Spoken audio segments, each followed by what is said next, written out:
Yeah, you'll get a message from us in like 2 weeks. Hey. Yo. Anyone seen my flute? I'm about to twerk. Hello. Hello. That's amazing. Kyle, is that you? Do you guys TikTok? No. Geth dabbled. Oh, you did? We were like, people were like, oh, the band should go on it. It's like just a bit too cringy. I think it's I don't know. Maybe we're too old now. It's a like thing that for- you have to full on dedicate yourself to. You know, we were talking about it the other day actually, Yeah. and it's like a completely different animal altogether, and it just takes like 10 minutes. Sorry, are we rolling? I'm just Yeah, talking we were through just the going. microphone. I love it. Yeah. You know, Hello.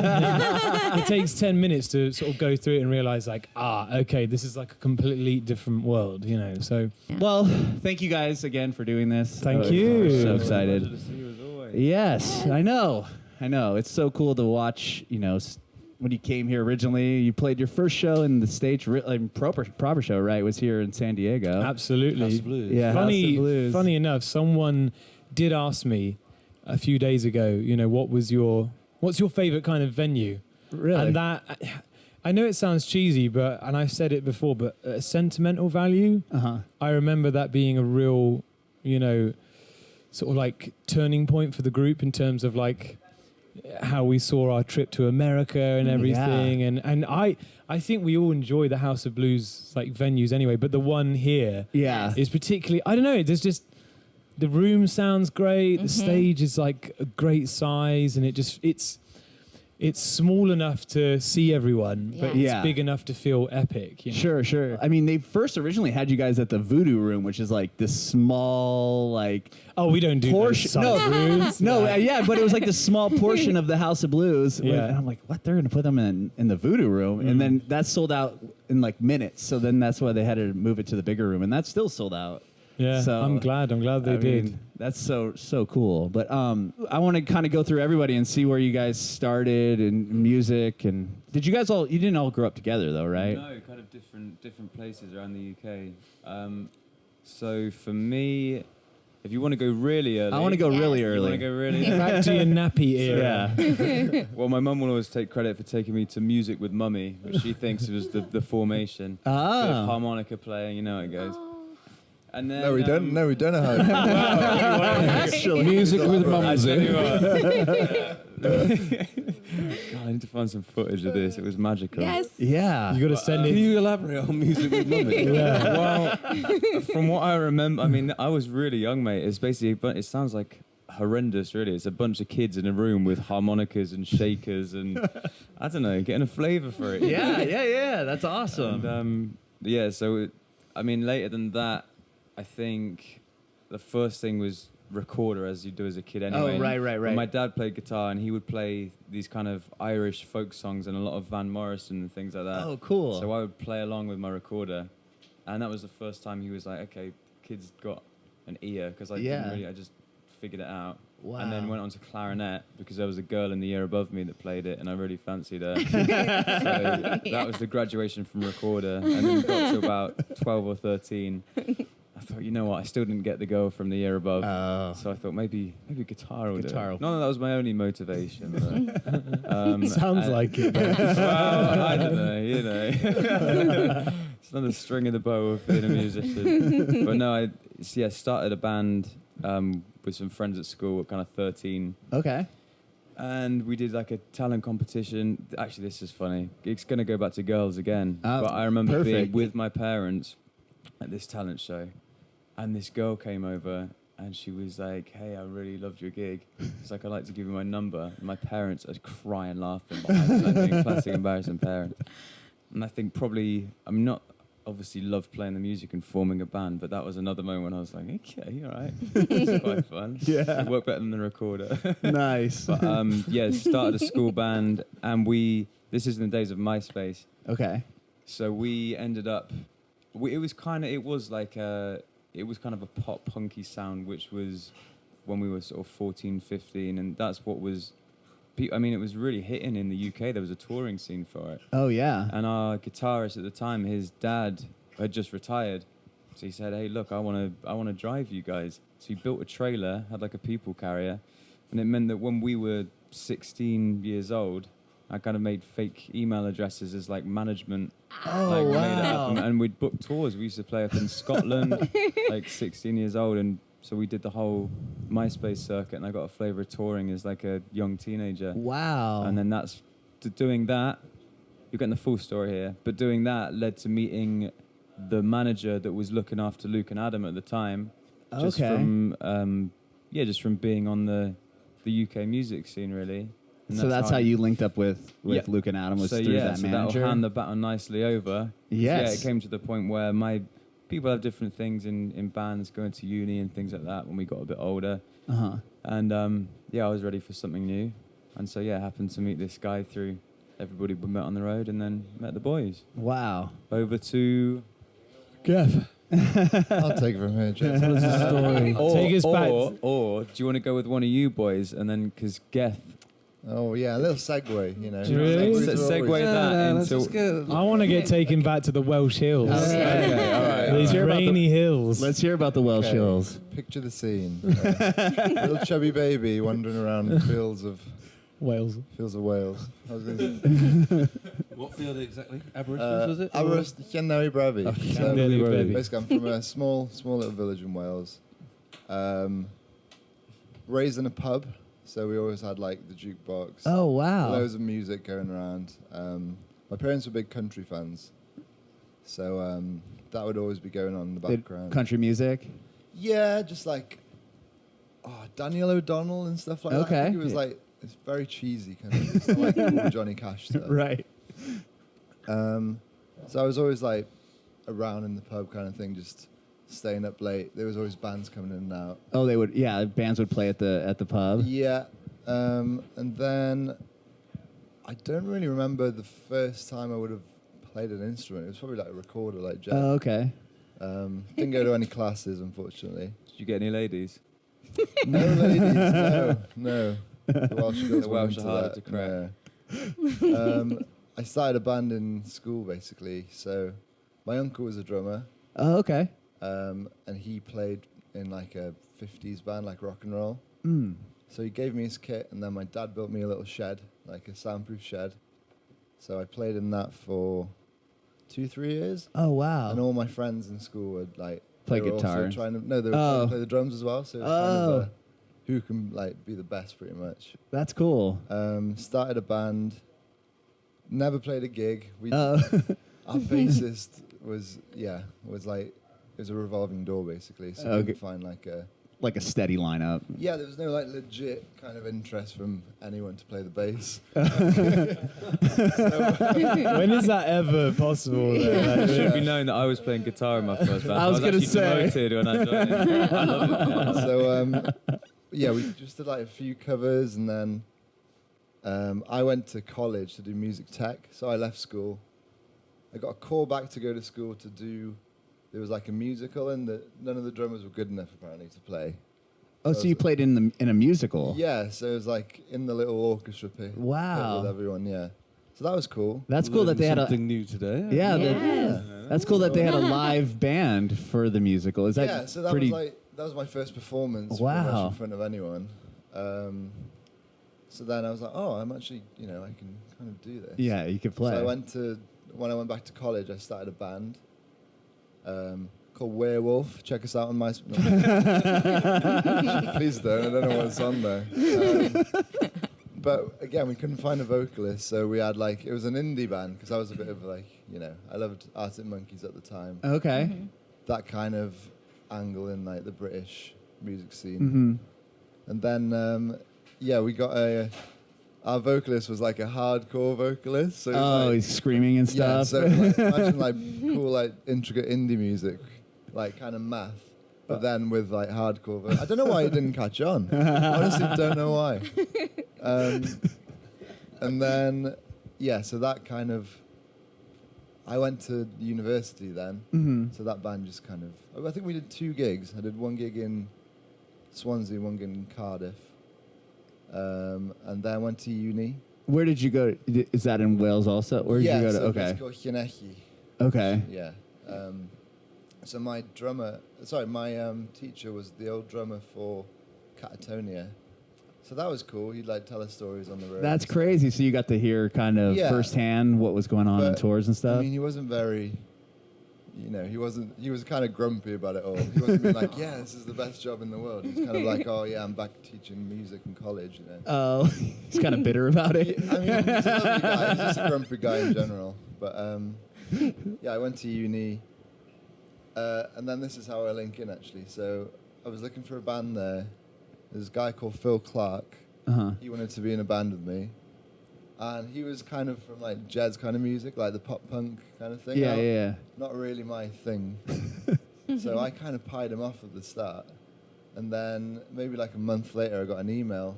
Oh no, I got a Facebook message that said, hey, I'm managing a band called the Struts. They're looking for a drummer. I've got in touch through Phil Clark. Do you want to come up to Derby and audition? Wow. And we knew Phil from... Oh, yeah. What was his band? I think he was from Nottingham. Yeah. Yeah. So from near where I'm from. Oh, okay. So that's how it kind of linked in. So thanks, Phil. Yeah, so I went up. I met them in... and you auditioned with them? Yeah, at the Music Shed in Derby. And he played an Arctic Monkey song. Really? And Oasis. Oasis, yeah. Oh. Yeah. Well, then you're the huge Oasis fan, right? Yeah. So when I heard him play, you knew. Yeah. He He's likes in. the same music. So. And because they sent me Put Your Hands Up and Could Have Been Me. So I remember learning. I went to like a rehearsal space and you got to learn my parts and then went up and I'd love to see footage of that. Did you guys there film is it? some somewhere. It was actually between Gethin and my best friend Matt, who was a drummer in my old band, because I was in the band already. Oh, okay. You had and already was joined up trying- with them. So I brought my best mate Matt up, and so we saw Geth turn up, and I was thinking, oh, I hope this guy sucks. and then in the room, I think both were smashing it. It felt good. And then Geth was just like, yeah, why don't we play some Arctic Monkeys? And won them over with that. They were like, yeah, we're going to go with the Arctic Monkeys guy. I was like, mate, Matt, why don't you play that? Was your friend bummed? He kind of was. Yeah. But he actually, this is awful, it's so ironic. When we did Could Have Been Me, he was the drum tech for the music video. He's setting the drums up. Oh, yeah. And it could have been me blasting. He's like, but he's a sweetheart, man. He gets it, and he's still very supportive and proud. That's great. And he's good buddies with Geth. Yeah, shout out to Matt. Shout out to Matt. That's so funny. So how'd you start in music? Take me back to Bristol. Take me back. Okay. I guess, I mean, I've said it before, but I think my sort of like early introductions to music would have been at church, where my dad would lead the worship. Oh, okay. And I mean, that's probably, my first memory of seeing like live musicians kind of play together. Yeah. So, God, I mean, I remember we would go to lots of like Christian camps across the UK, and then later on we would go to America, Australia. Oh. So I was pretty well traveled by the time I was about 10 years old. Wow. I remember my parents used to sort of like let me miss about 2 weeks of school because there was this big Christian festival that used to happen in Australia. Oh. So I would sort of like leave 2 weeks early for the summer holiday. Oh, and you would get to go to the festival? Yeah, I mean, Nice. and I was like, shouldn't I be staying at school? They were like, no, you're fine, During finals. Well, the last 2 weeks are just BS, dude. Yeah, so that was kind of like my first introduction. And my dad, funny enough, would most of the time would have been leading it. Yeah. So he would have been, I mean, just to put it in perspective, like the way his sort of like sermon works is that he preaches, but through music. Oh, so wow. it's very sort of like narrative, where he'll be playing, talking, and then segues into like a song which kind of like gets whatever message that he wants across. So I would sort of be there, and I mean, obviously at the time it would be like super boring, but that's sometimes it was really energetic. When it's really energetic, it was great. But when they're you know, when there's like 3,000 people like looking for the anointing of Christ and it's all super slow and everyone's just got their hands in the air with their eyes closed. I used to just be like, can I go play on the trampoline, you know? So that was kind of like my first real experience. And I remember sort of like similar age, I used to spend a lot of time with my cousins, who was like a really big family, and we used to have a lot of fun. And they had a Michael Jackson VHS. Oh. And that was the first time I'd seen any Michael Jackson video. And I remember watching it and being like, okay, like, wow, I'm hooked. Yeah. And I remember from then, from like the age of 9 or 10, suddenly deciding like, okay, I want to move like that, and this is my life now. So I would literally spend hours and hours and hours in my room, locked the door, and I'd have a video player, and I borrowed the same video from my cousins, and I would literally rewind, stop, and I'd have a mirror, and I literally, I mean, you can ask my parents, I'd spend all day there. I wouldn't eat, I wouldn't do anything. It would just be like, I had to perfect everything. And I remember getting through about the first 7 or 8 songs, and then from that, like, taught myself how to moonwalk, the whole shebang. Wow. You know? So that was kind of like my obsession. And singing didn't really interest me. At that age, I loved miming. I loved imagining that I had that kind of voice. Yeah. And, you know, I'd sort of like be in the mirror like, you know, and just sort of like imagine it. And I funny enough, I think it's all part and parcel probably like why I can hit the notes I can. Because it's almost like, what's the point in playing in a guitar if you don't know how to look good while playing a guitar? You know, it's like, I learned sort of like how to pretend to sing and look good while doing it with like the moves and things before I actually started. And I didn't really start, well, my first introduction would have been similar kind of age where my primary school cast me as a part for the Pharaoh in Joseph in His Technicolor Dreamcoat, who is kind of like a Elvis Presley character, and it's a real rocking kind of like tune. Mm-hmm. And I remember my teacher being like, Luke, look, you've got all the moves, like stop concentrating on that, like, because I was so concerned about doing all this. And she was like, you got to sing, when are you going to sing? And then I remember my music teacher, Mr. Drew, who was this fantastic character, very old English kind of like bloke, massive handlebar mustache, like grey, and he used to sit on the piano and we would play it. And I remember him being like, slightly angry at me. He'd be like, he'd tell me how to sing it, and I would just go off and do it my own way. And then the teacher would be like, no, he's fine. He's doing it his own way. And Mr. Drew would be like, yes, but it's not like the sheet music, So, and then I remember that performance, like, that was when I truly got the bug. I got up and, it was like a solo song, and I was like, wow. And I finished the track, and I had a standing ovation, and like all of the teachers and all of the people there. We did it 2 nights, and both times it was like amazing. And I remember just thinking like, I like this. And that was like at 11 or 10 years old. Wow. So from that, I kind of had the bug. And then naturally you get into your moody kind of teens, 12, 13, 14. I was actually moved to Spain. Oh. And I went to like a school out there, and I didn't really want to kind of like pursue that kind of thing anymore. I was very interested in skateboarding, and the weather was great. So there was a skate park not far from the house, and I used to spend a lot of time there. But it wasn't until we moved back to the UK and I started to attend a school in Bristol, which is when I got back in touch with my friend John, who went to the primary school that I went to, who was also in that play. Okay, yeah. And we were sort of like in year 9 at the time. which is sort of like the last 3 sort of like years of sort of like what we call secondary school. Yeah, like middle school. Yeah, here so you're is called kind of middle like school. 14 going on, about 14, 15 years old. And he had a band of like, you know, this bunch of misfits. If that kind of paints any picture. And yeah, he kind of knew I could perform. So he was like, you know, do you want to do stuff? And I was like, yeah, man, like let's do it. So we used to just jam and rehearse in the school music room, and the first ever performance we did was a tea time concert. That's how posh the school was. Tea time concert. So cute. About at lunchtime for the faculty and the teachers and parents and whatever in the music block.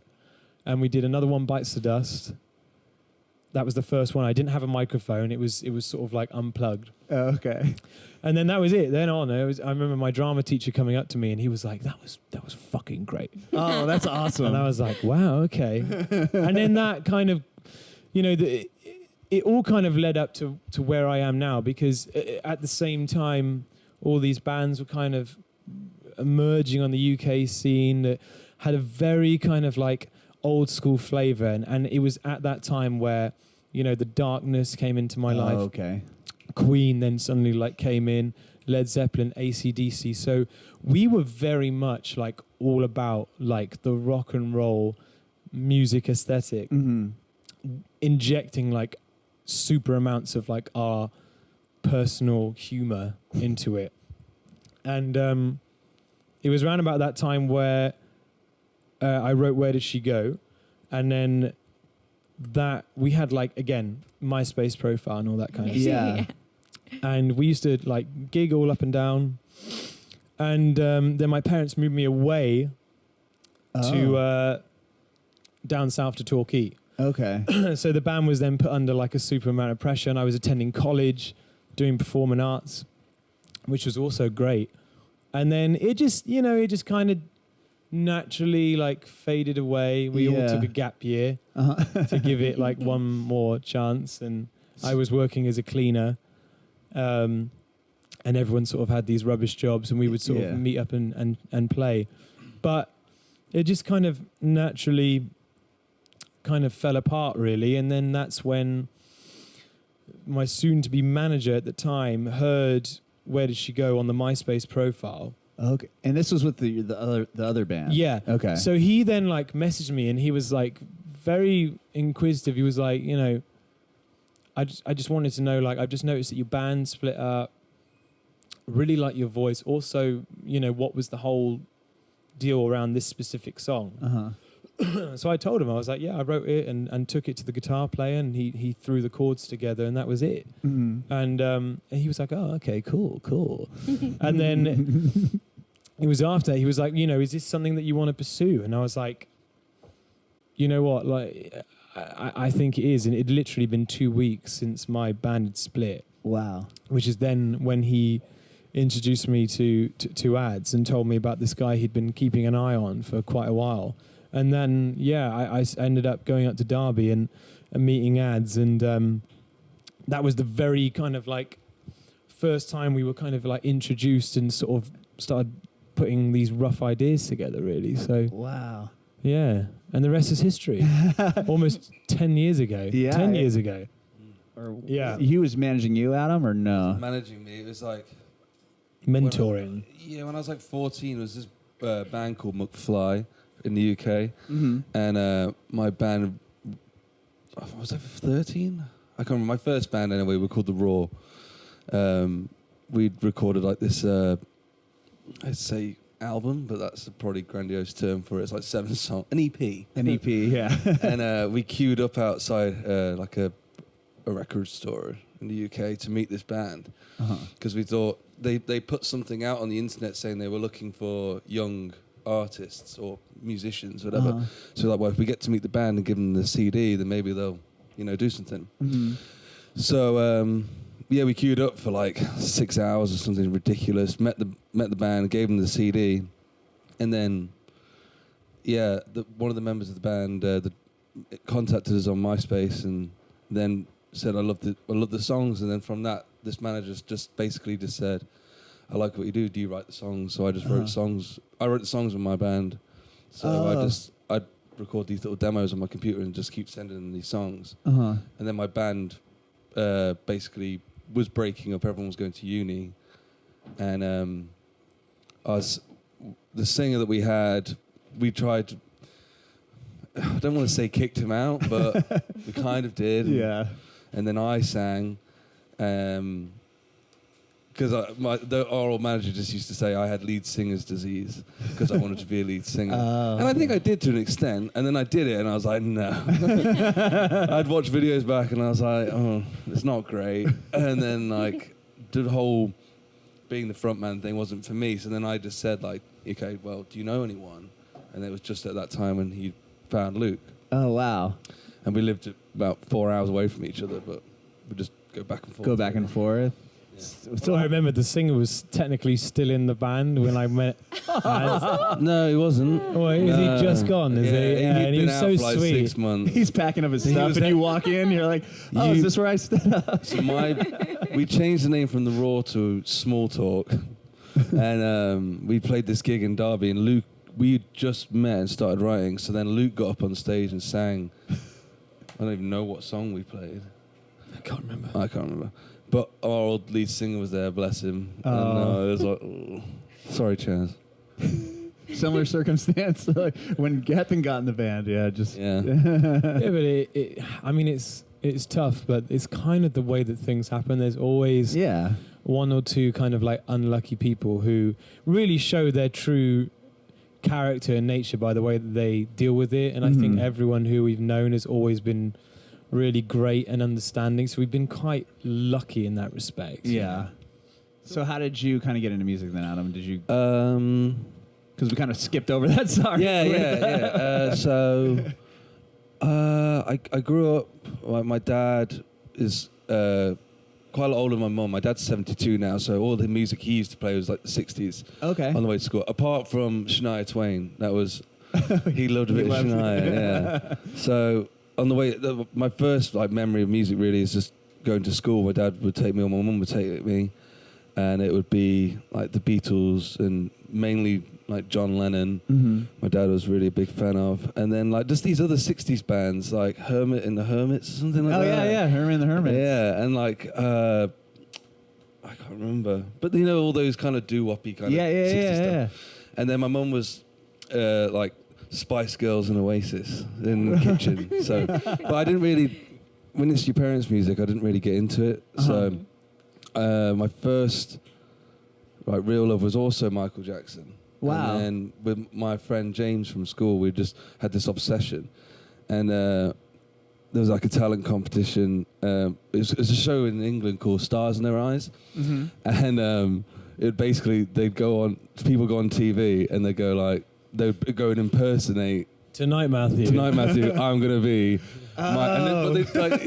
So we had the same thing at school. So people auditioned, but my mate James beat me to beat Michael Jackson. Michael Jackson. So I had to watch on from the crowd, really annoyed. But I used to do the same. I'd dance in the mirror, and then my cousin Tom, who works with us now, and my brother, and like all spied on me with like the video camera, with the hat on and everything. And they all came in, and I just burst out. I was like 8 years old, and burst out crying. So that squashed anything happening like that. And then it was only when I was like 12, I think, my best friend Rowan, who was in the Raw, the band, he showed me. Well, I was at his house, and he'd been banging on about Green Day, and I was like, no, I'm not into it. I'm like that still with every band. I'm like, no, I'm not into it. And then I find it for myself, and then I like it. I'm very hypocritical. But I saw them doing the video for Minority on TV. Oh, and yeah. It was like this moment, I still remember, like, that's what I want to do. Because it was like before that, I like really like the Black Eyed Peas. What other random stuff? Daft Punk, I was part of their fan club, all these different things, which I still like the music. Yeah. But it was when I saw Green Day, I was like, oh, like the light switch happened. That's funny, because that video was shot here in San Diego. Oh, was downtown, yeah. Oh, cool. So the whole scene of them on the floats going, that's all, I don't think. I remember that video, and they had the big blow-ups of themselves. That was all shot here in San Diego. I thought it was San Francisco or something. Yeah, so then I begged my dad to. He bought me a bass, and I started on that, and then I wanted to write songs, I think, and so I kind of begged to get a guitar, and then I learned how to read tab, so I just kind of. I remember like picking it up and I played "When I Come Around" by Green Day, and I was like, "Oh, I can do this." Yeah. And then like I saw a video probably like 8 years ago of me that age playing Green Day in my garage, and it's fucking awful. So whatever I thought I was playing, it was good. It convinced me to carry on. And then I just I had a PA system in the garage, and if the American Idiot album just came out. Like 6 months after I just got into them, so then I was like obsessed. Yeah. And then I could put the CD into the CD player, and I could pull like one of the speakers out slightly, and then it would cut like the vocals and the guitar out, so I could just play along. Just play along to the bass and drums. Wow, that's really cool. Vocals as well. Oh so yeah. So I just play like that album like constantly, and then my mate Rowan. Who I think it was at the time I saw the video, I was like, "Do you want to start a band?" He's like, "What do you play?" I was like, "Nothing, but let's start one." And then he had a mate called Nat, who's like my other best friend, who was the drummer, and who's actually producing some of our songs at the moment. Oh, cool. But we started this band, then we just gig around Derby, where I'm from, really. We never did a tour or anything, but we just band practice every Sunday and write songs, and it was great. They all went to a different school, so that was annoying. I went to this posh boys' school, and which was shit. There was only like 40 people in my ear, and no one played music. Well, no one played anything cool anyway. It was just like, jazz band. Okay. And then just did that, and then band Nat started writing songs which were a bit more pop punky, because the music we had was like very Green Day. Then it kind of got a bit more Beatlesy, but still like Green Day. But yeah, I kind of started getting more into like Oasis, and then I bought a couple of their albums, and then that was like my next obsession. Like the Green Day thing was like a good 3 years of just nothing else, and then Oasis, and then it was like Beatles. Then I was like to my dad, and I was like, "Oh, these songs that you used to play," and then I kind of started getting more into that, and then Nat was going more into like All Time Low, that kind of. Oh right, yeah, the pop punks. Yeah, and I was just like, I don't really know if that's for me. And then we'll get into that age when he wanted to go traveling. Rowan, the bass player, wanted to go to university. So it was like that was the tipping point, really. And then like our musical differences were there. And then when we met Luke, you were kind of just going to join the band, I think. And then Rowan was like, "Oh, well, I'm going to uni." Nat was like, "I'm going to Australia, and this isn't really my kind of music." Yeah. So that was it, really. And then even when we had two other members before, Chad and Geth, like Nat auditioned to play the drummer then, but he still said like, "It's just not for me." So I just like, fair play, And that's when you started. Was that when the Struts started? Then was when you joined Luke, or when they kind of went off and did their thing. Me and Luke were just writing, the two of us. Oh, okay. He'd come up to Derby, and I'd go down to Devon, and then we'd do like open mic nights in my village called Shardlow, where I lived, every Tuesday night. So we'd write these songs basically, and then take them to these open mics and play them. Just you two? Yeah. Oh wow. Yeah. And then we ended up getting. We recorded a demo, didn't we? In Air Studios. Yeah, like 4 songs. Wow. Which is Where Does She Go? Yeah, we did Where Does She Go? A track called Delilah and a song called Bittersweet. And the other 2 were songs that me and Ads had worked up. And wasn't there another one? No. Was it just 3? I think it was 3. Yeah, it was just a 3-song demo. Yeah. And it was just guitar and vocals? No, we actually had a bunch of session players come in. Oh, okay. So our manager at the time, like, sort of paid for it, and it was great. Because we're going to get to record labels with it. Yeah. Okay. And that's actually when the name was coined. We didn't even have a name.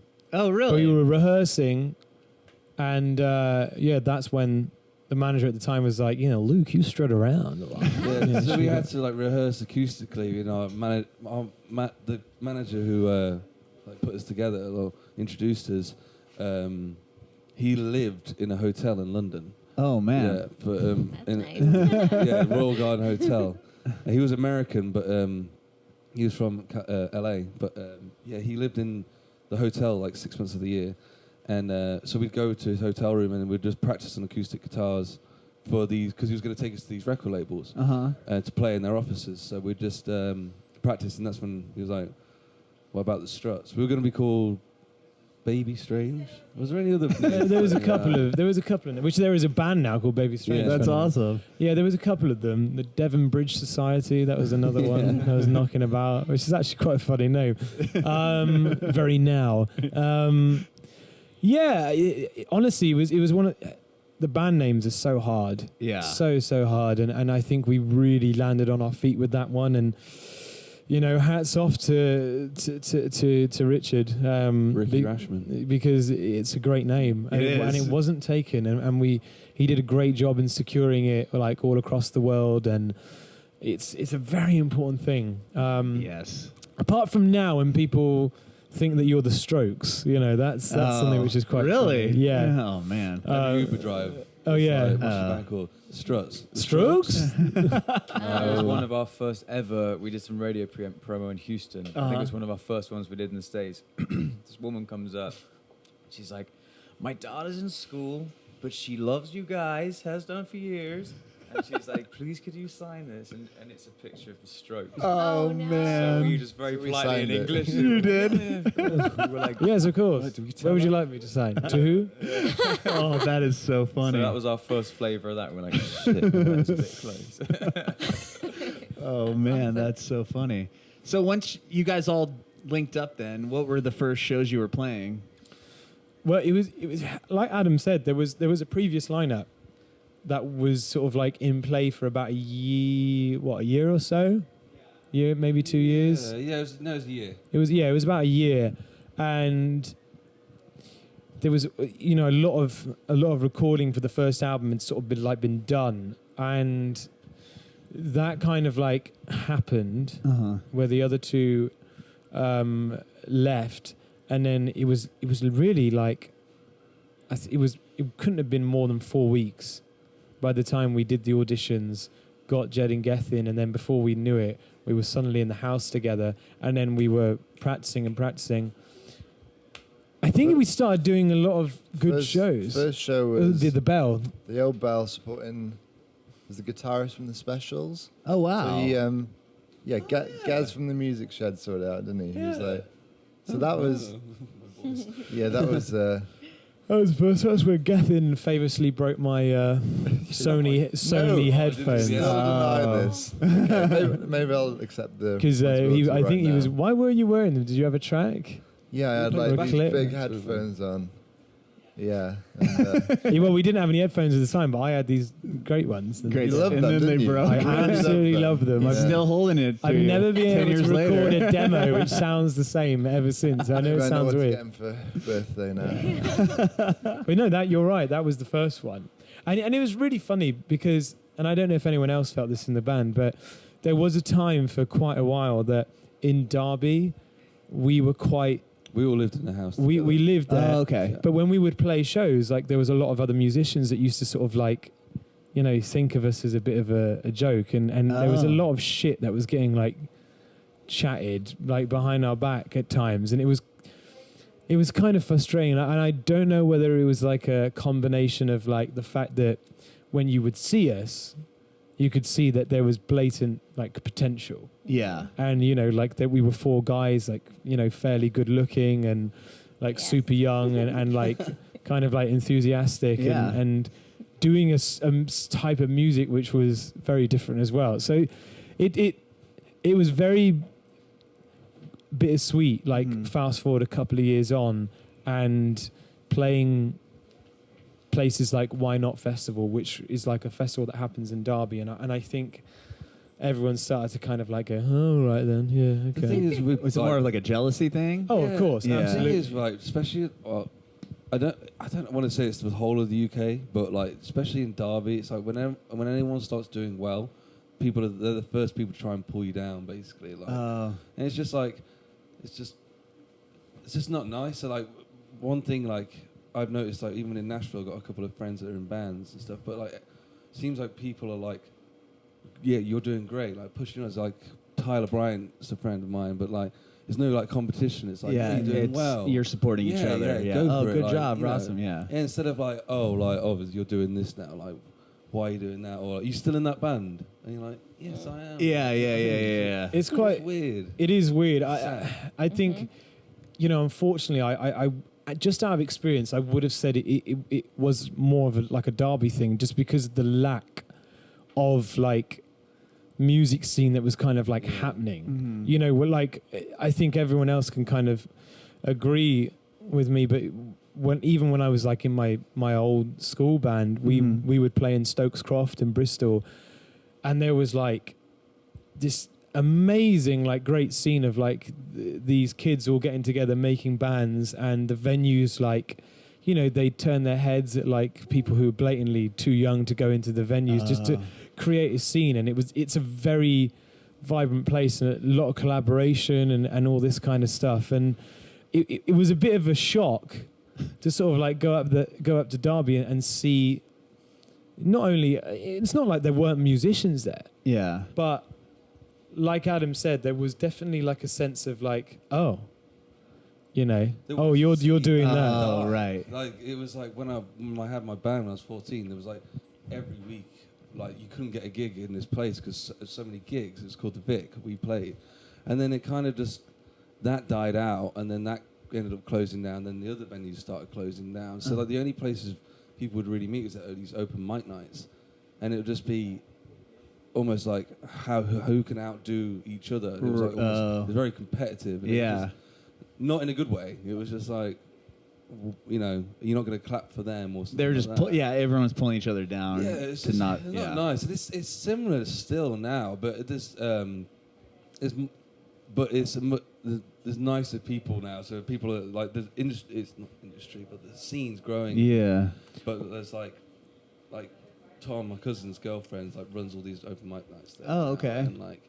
So it's changing. Yeah, and there's like these young people that are really talented coming through, and it's nice. I was going to say, you can see like with that scene in particular, like it's all been stripped away, and there's like from what I've noticed, there's a younger like generation that are coming out with a fresh attitude who don't know of like any of the animosity that have like that we've probably experienced. Yeah, who are like looking at it like with fresh enthusiasm. And like Adam said, it's like it's not really about the shows anymore. They're all just getting together, playing acoustic. Yeah. Seeing what everyone like can do and stuff like that. And it's definitely changed. Yeah. It's changed a hell of a lot from when we first met. Yeah. I mean, it really is.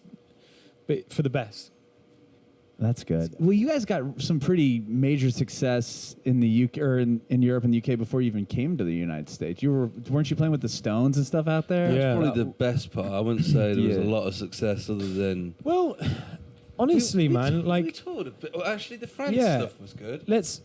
Being completely honest, despite being on like an unenthusiastic label at the time, and being with a management company that didn't know how to quite handle us or package us. We did a very, very, very good job of gathering audiences, putting on great shows, and making shit happen for ourselves, first and foremost.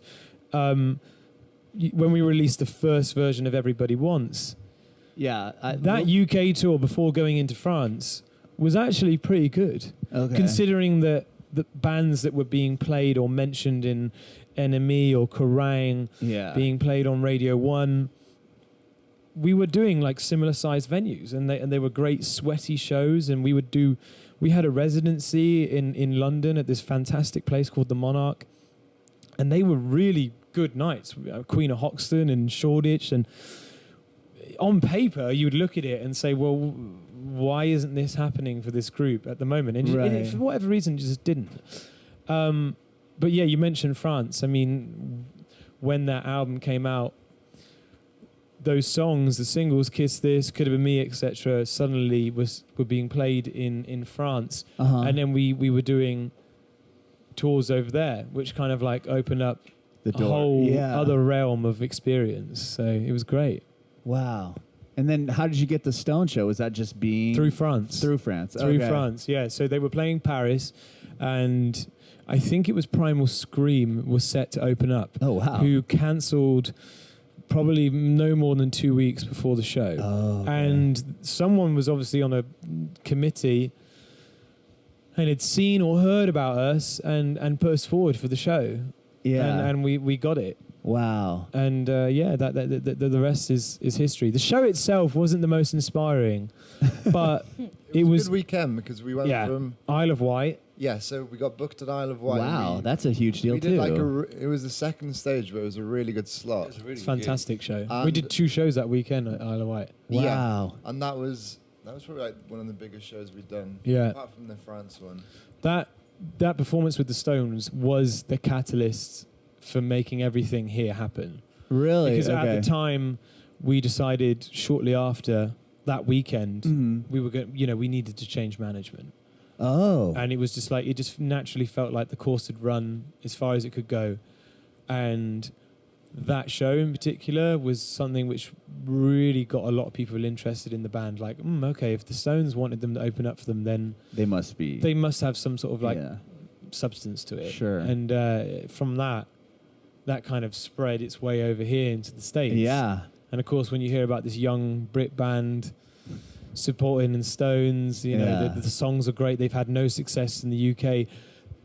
Thankfully, the people that we're now working with saw that and took that to our advantage and was like, look, I mean, who cares?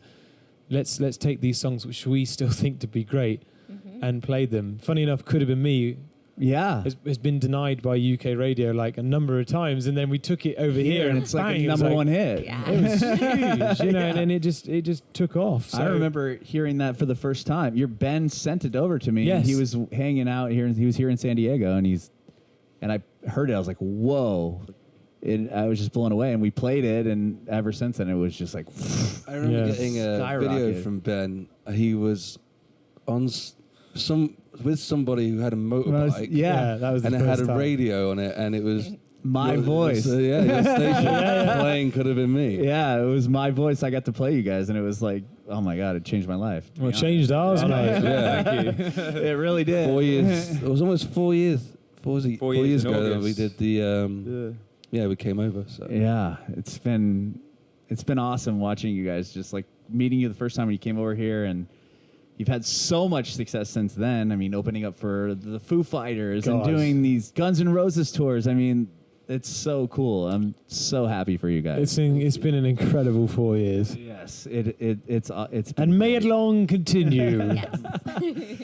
And I just want to say thank you guys so much for sitting down and mate. Thanks for having us. Always a pleasure. We do have our podcast is built on helping inspiring artists. Inspiring artists. I can't speak. So we'd love to hear from each of you on any tips that you have for people that are just starting out, or maybe that 10-year-old that's dancing in their room. Yeah, trying to break through. Do you have advice for? I would say one thing that I just wish I'd told my younger self. I mean, there are many things I could say. I'm sure the other guys will say their own bits, but it's like you said earlier with your kid learning piano.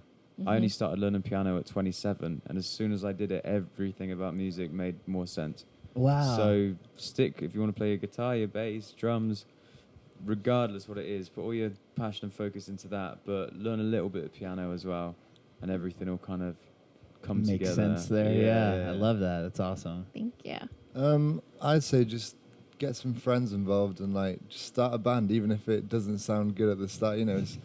I remember going to there was a guy that had a band in my village, and we'd head over and grab his PA system. We just had a kitchen extension, and we just set a little band practice up there, and it sounded horrific. But we all just had so much fun trying to work out all these parts, and that's basically what it came from. So it doesn't really matter what level you're at the start. Just as long as you're having fun and you keep doing it, then it just comes naturally. I love that. Yeah, I would say to anyone starting out, especially someone who's fairly young, is don't be afraid to come to the realization and accept the fact that things take time. Mm-hmm. I think it's very easy for my generation, especially, to have this like preconceived idea that things happen quickly. Mm-hmm. And you can sort of like take this road and it will come instantly and things like that. And it just simply isn't the case. If it does happen, then great, fair enough. But what I've kind of like learnt, growing up is it's great that it takes time. Mm-hmm. Because now, for instance, I really appreciate everything. I've got more to say. And I've actually learned now the most important lesson is that the destination is always something which is great to keep your eyes on and focus, but the journey itself, that's the best part. It's the here and the now. So not being afraid to take your time and do things right and let yourself grow is, I would say, is a good piece of advice. It's beautiful. I'd say there's a lot of people I've known that are amazingly talented, and I like to call them armchair dreamers, where they think the world's going to come to them, and it just isn't the case. I think one reason while I'm here personally is just I sent 2 emails instead of 1 and badgered people and like got people's numbers or sent a message on, like, meeting Ben came from sending a Facebook message to a guitar teacher in Newport Beach, who then worked for a company, an amp company in Newport Beach that Ben knew. And if I hadn't sent that message, probably wouldn't be here. Wow. So it's just like send messages, annoy people politely. There we go. Annoy people politely. I love it. That's a great t-shirt. Bringing it back